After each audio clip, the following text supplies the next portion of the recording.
dia, eu sou Laís e é um prazer estar novamente aqui com a equipe de educação permanente do HR, mais uma expressão da atividade dos enfermeiros de centro cirúrgico dessa instituição, não é?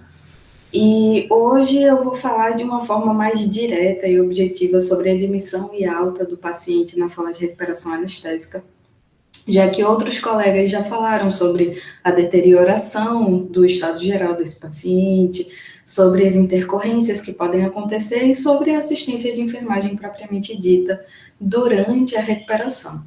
Então, eu vou focar exatamente no momento de admitir e no momento de dar alta para esse paciente. Então, pessoal, processo de admissão e alta, a gente vai abordar os seguintes temas principais: admissão do paciente no própria sala de recuperação, que ocorre logo após ele ser transferido do centro cirúrgico, a equipe de saúde que deve transportar esse paciente, é que deve recebê-lo e se manter com ele até que ele se recupere da anestesia, e os equipamentos necessários que a gente tem que ter numa sala de recuperação, né? Documentos do prontuário, que são muito importantes para a permanência desse paciente na instituição e para o direcionamento da nossa assistência ao longo da permanência dele conosco. E os critérios de alta anestésica. Existem algumas escalas que a gente pode utilizar para nos nortear, mas lembrando que o raciocínio clínico deve funcionar como um todo. Então, é importante não se basear somente na escala. No processo de admissão do paciente, nós vamos ter esse paciente saindo do bloco cirúrgico para a sala de recuperação anestésica, acompanhado por um profissional de enfermagem da equipe do bloco de saúde e, obrigatoriamente, pelo anestesiologista e o maqueiro, é claro.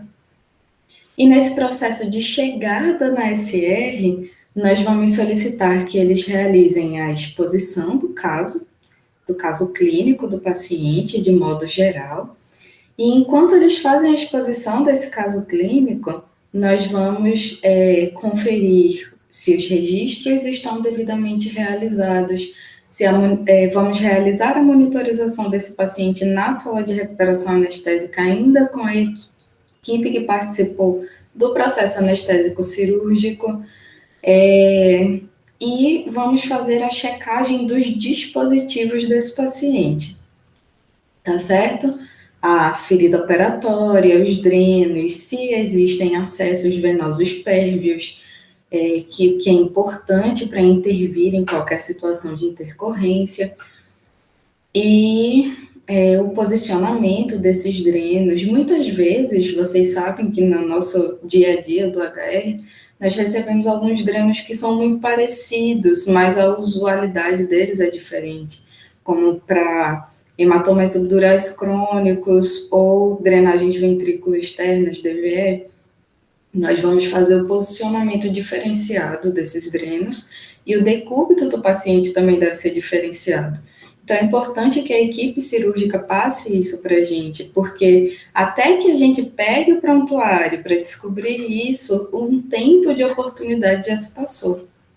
Então, a gente escuta da equipe, checa no prontuário, mas é importante que seja passado imediatamente na recepção desse paciente. Ainda na transição de cuidados do bloco para a sala de recuperação anestésica, aí o que a gente foca nessa solicitação de exposição do caso? Vai ter história da doença atual, vai ter questão de comorbidades, esse paciente é diabético, ele está em jejum já há muitas horas, ele pode ter alguma intercorrência relacionada à hipoglicemia, ele é hipertenso, fez uso do antihipertensivo hoje, fez algum pico hipertensivo durante a cirurgia. Tudo isso é importante que a gente acompanhe, porque são coisas que nós vamos ter que administrar antes mesmo de dar alta para esse paciente também. Então, nós vamos seguir também perguntando qual foi o procedimento realizado, lembra daquela questão dos dispositivos, os drenos que a gente vai posicionar, e também a localização da FO, o tipo de anestesia que foi realizada, que também vai influenciar na nossa, no nosso julgamento clínico. Se o paciente fez anestesia geral, ele vai mobilizar, fatalmente, vai mobilizar os 4 membros, a não ser que algum outro dano tenha ocorrido ao longo da cirurgia, que pode ocorrer danos relacionados a posicionamento cirúrgico ou algum tipo de lesão durante a cirurgia. Então, se o paciente fez uma anestesia geral e ele não mobiliza os 4 membros, algo está errado e algo que nós não vamos poder reverter na sala de recuperação anestésica. Vai necessitar de avaliações e pareceres de outras clínicas. Intercorrências que ocorreram durante a cirurgia. Esse paciente, ele perdeu muito sangue, precisou fazer reposição volêmica. Qual foi o balanço hídrico dele ao longo dessa cirurgia? No momento da extubação, ele broncoaspirou ou não conseguiram extubá-lo e por isso enviaram ele entubado para SR? Tudo isso são coisas que têm que ser ditas para a equipe poder se guiar melhor. Ou esse paciente foi muito difícil de sedar, precisou ser realizada uma quantidade de drogas muito grande nele, e aí ele vai precisar passar mais tempo em observação. São coisas que guiam a equipe para que a equipe direcione o seu raciocínio clínico para o acompanhamento daquele paciente. A ferida operatória está sangrante? É um sangramento discreto, aparentemente venoso, ou é um sangramento abundante? E aí é importante verificar logo essa ferida. Existem equimoses perilesionais? Não existem equimoses perilesionais? É uma ferida limpa? Foi uma cirurgia abdominal? Esse abdômen está flácido ou ao menos depressível a palpação? Tudo isso tem que ser avaliado. Os drenos estão pérvios?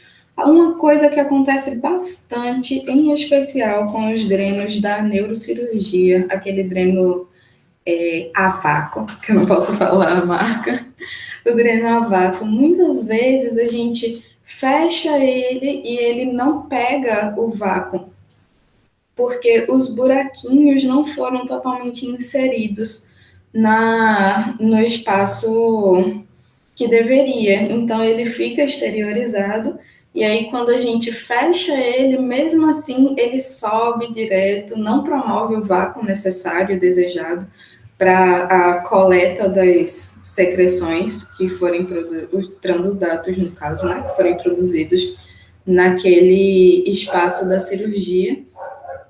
E aí, o paciente corre o risco de desenvolver seromas, entre outras situações posteriores, mas que é uma situação que, enquanto o paciente ainda está ali ao lado do bloco cirúrgico, na sala de recuperação anestésica, é muito mais fácil de conseguir resolver.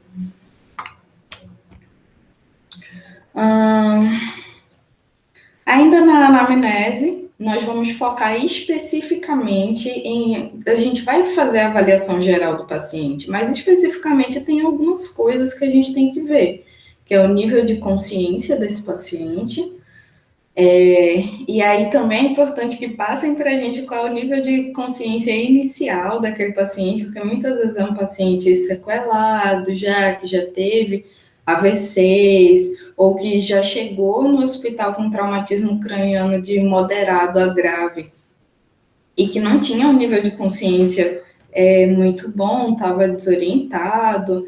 Então, a gente espera que ele volte da anestesia ainda desorientado.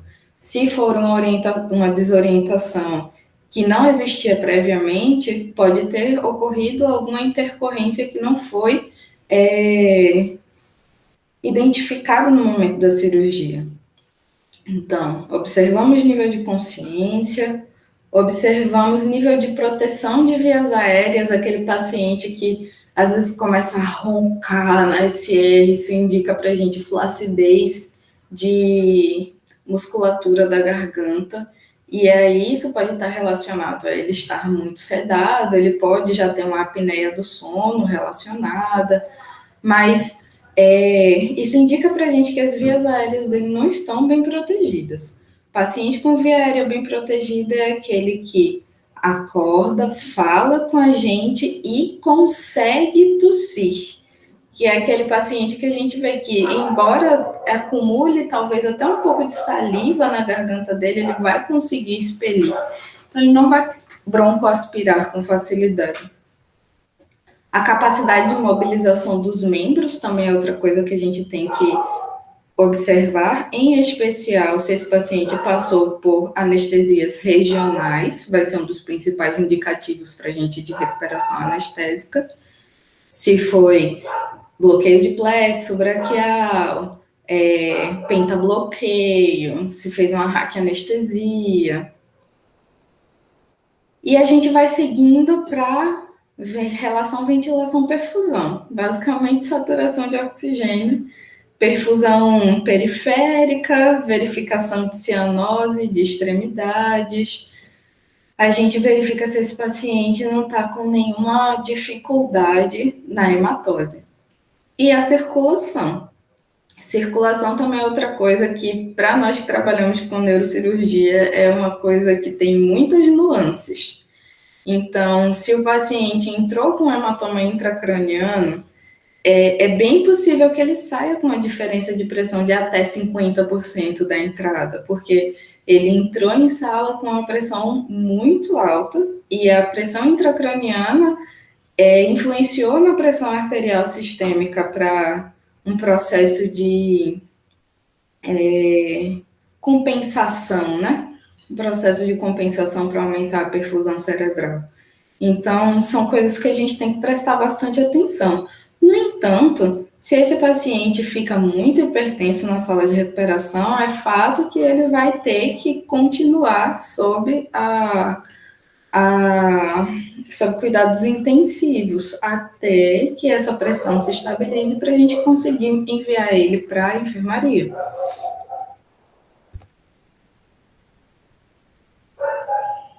A equipe também deve passar se existem pendências para esse paciente. Exames pendentes, um paciente que veio da urgência, politrauma, não estava estável o suficiente para fazer uma tomografia de crânio, por exemplo. E aí, claramente, ele tinha um trauma abdominal fechado. Foi realizada a cirurgia, contido o sangramento, feito lá todas as contenções de danos, mas ainda assim, ele pode ter tido alguma lesão neurocirúrgica. Então, precisa ser enviado para fazer uma tomografia, uma ressonância. Então, esse tipo de coisa tem que ser passado. O paciente perdeu muito sangue em sala, não vai ser liberado antes que a gente tenha o resultado de um hematócrito hemoglobina. Ou esse paciente aparentou ter um distúrbio de coagulação bem importante. Tudo isso vão ser exames pendentes que nós vamos ter que solicitar na SR e só liberar esse paciente depois que ele tiver o resultado ou dar seguimento ao seu tratamento efetivo, né? Parecer de nefrologia. Doentes renais crônicos são doentes muito difíceis de se fazer o manejo na sala de recuperação. Eles deveriam ir, teoricamente, para a UTI, mas sabemos que não é a realidade da maioria das nossas salas de recuperação, dos nossos hospitais, na realidade. Então, é importante prestar bastante atenção nesse paciente, caso ele faça recaptação de drogas, já que ele não vai excretar como outros pacientes normalmente. E a hipertensão também, em geral, está muito presente, é característico do paciente renal crônico. Pode ser que necessitemos também, no caso do paciente que sofreu politrauma e está aguardando tomografia, de um parecer da neurocirurgia, ou um paciente que foi abordado apenas pela neurocirurgia começa a apresentar um abdômen muito tenso, então nós vamos precisar de uma avaliação da cirurgia geral. Ou um membro mal perfundido, vamos precisar da avaliação da cirurgia vascular. Então, é importante que o enfermeiro e a equipe de enfermagem esteja bem atenta para isso. Ou procedimentos pendentes, um paciente que vem com uma tração transesquelética e precisa colocar a famosa goteira, né? Ele vem só com o fio e aí nós solicitamos que seja instalada a goteira. Ou outro paciente que veio sem a tala engessada para estabilização da correção de fratura que foi realizada. Quanto aos documentos, é importante que a gente sempre cheque se estão presentes. A folha de rosto, que é aquela que vem lá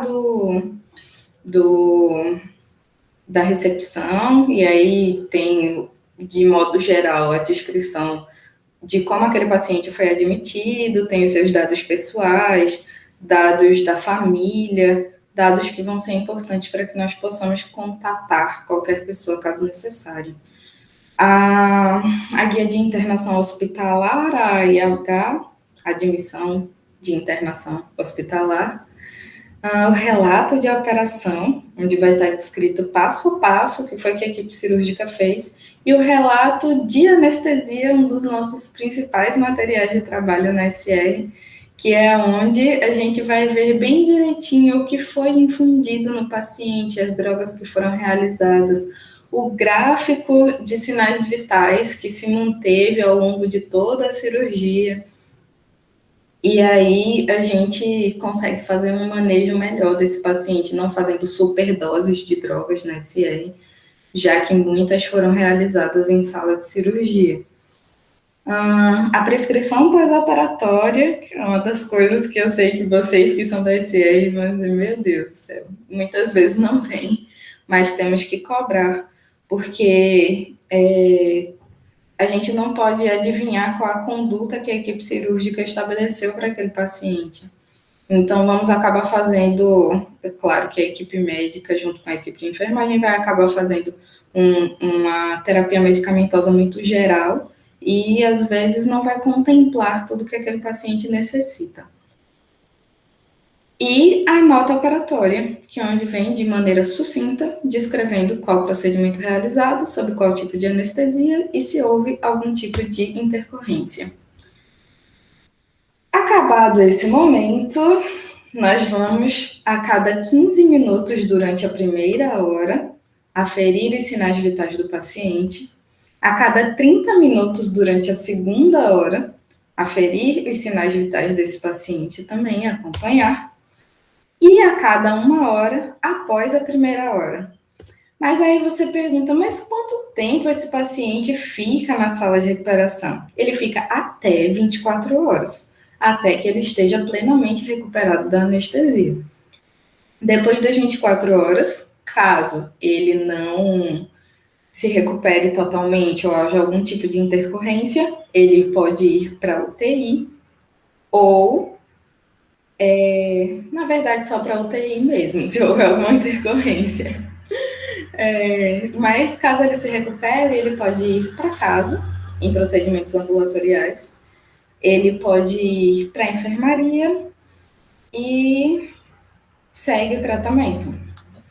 E quais são esses sinais vitais que a gente vai aferir? Como já deve ter sido dito em outras aulas, vai ser temperatura, a gente não pode deixar esse paciente nem hipo nem hipertérmico. A hipotermia, em especial, influencia bastante na recuperação da FO depois e no risco de infecção e no prejuízo para a cicatrização propriamente dita por primeira intenção. Vamos fazer a ausculta cardíaca, a ausculta pulmonar, vamos verificar todos os pulsos centrais e periféricos mais importantes. Isso vai ser importante para a gente poder definir se houve qualquer tipo de lesão vascular ao longo da cirurgia ou se houve algum tipo de lesão cardíaca também, se tem alguma arritmia, coisas que são corriqueiras no paciente de recuperação pós-anestésica. Saturação de oxigênio, que é nosso principal indicativo de ventilação-perfusão. E a pressão arterial sistêmica, que pode ser influenciada por uma série de coisas, tanto hipo quanto hipervolemia, mesmo a utilização de algumas drogas que têm repercussão hemodinâmica bem importante. E as escalas que a gente pode utilizar são muitas, mas as mais comuns que a gente utiliza para recuperação anestésica, o Aldrich-Krolik.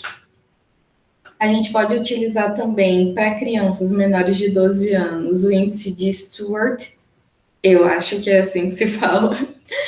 E para cirurgias ambulatoriais, a gente pode usar o Aldrich-Krolik ambulatorial modificado. Eu vou começar pelo índice de Stewart, porque meio que essas avaliações entram uma dentro da outra, tá certo?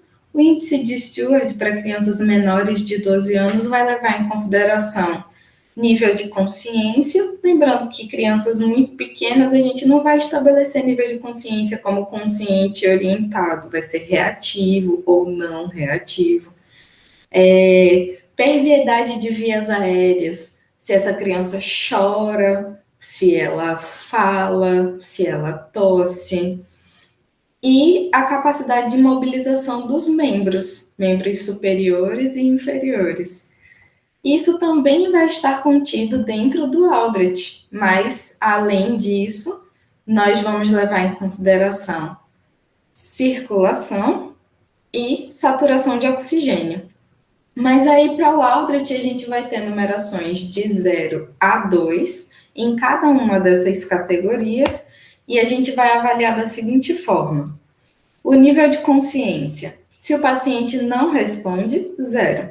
Se o paciente responde, dorme de novo, 1. Se ele responde, se mantém acordado, 2.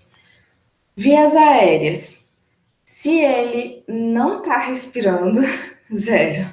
Se ele respira, mas tem momentos de hipóxia, ou se ele tem dispneia presente, 1. Se ele respira e tosse, se tem a via aérea totalmente livre e protegida, 2. Se movimenta os 4 membros, a mesma coisa. Lembrando que nos pacientes de raquianestesia ou de bloqueios regionais, esse paciente não vai mobilizar os 4 membros, indicativo de que ele não está recuperado da anestesia, tá certo? Circulação.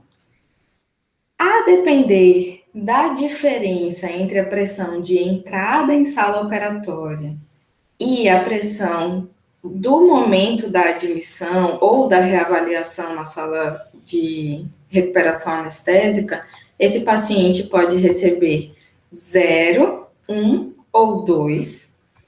E aí, 0 é se tiver pouquíssima diferença, cerca de 10 a 20% da pressão de entrada. 1, se tiver de 20 a 30%, se tiver de 30 a 50%, se não me engano, é que a gente vai colocar 0 para esse paciente. Então, se não tiver diferença ou quase nenhuma diferença entre a pressão de entrada e a pressão da sala de recuperação, a gente coloca 2. Se tiver uma diferença considerável, a gente vai colocar 1. E se tiver uma diferença muito grande, e aí essas pressões vão girar em torno de 180 por 110 ou de 80 por 50, acima ou abaixo disso, né? Geralmente, de modo geral, para ter só assim em mente, a gente vai colocar 0, não libera esse paciente, é claro, porque ele está instável hemodinamicamente. Quanto à saturação de oxigênio, se ele satura acima de 95%, sem o auxílio de oxigênio, a gente vai dar 2.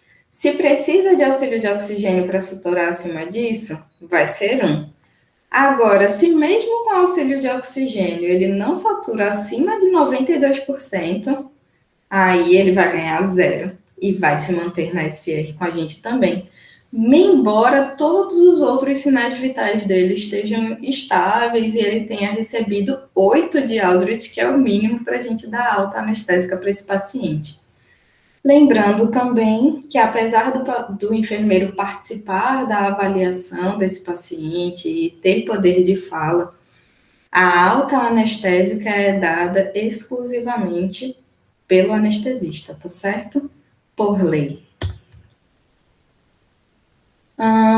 E o Aldrich Chronic modificado leva em consideração não só aquelas 5 questões que a gente falou, de nível de consciência, saturação de oxigênio, mobilização de membros, circulação, que é referente principalmente à pressão arterial sistêmica, e a prevenção de vias aéreas, mas também leva em consideração a capacidade do paciente se alimentar e estar livre de náuseas e vômitos. Leva em consideração também o controle da dor, que a gente não vai liberar esse paciente sem dor controlada. A capacidade de deambulação, isso para pacientes ambulatoriais, tá certo? A capacidade de micção, que é outra coisa que a gente tem que avaliar, independente do paciente ser ambulatorial ou não, porque retenção urinária é muito presente no pós-operatório imediato e é um efeito adverso relacionado às anestesias. E os curativos. Os curativos foram feitos, eles estão limpos, existe um sangramento profuso. Se existir, vamos ter que abrir para poder avaliar essa ferida operatória. Se não houver nenhuma intercorrência, esse curativo só vai ser aberto após 24 horas da cirurgia, tá certo? Pronto, é isso, gente. Eu gostaria de agradecer muito o convite e estar com vocês. E esses são os meus contatos, caso alguém quiser entrar em contato comigo, perguntar alguma coisa, pedir algum material relacionado à recuperação anestésica.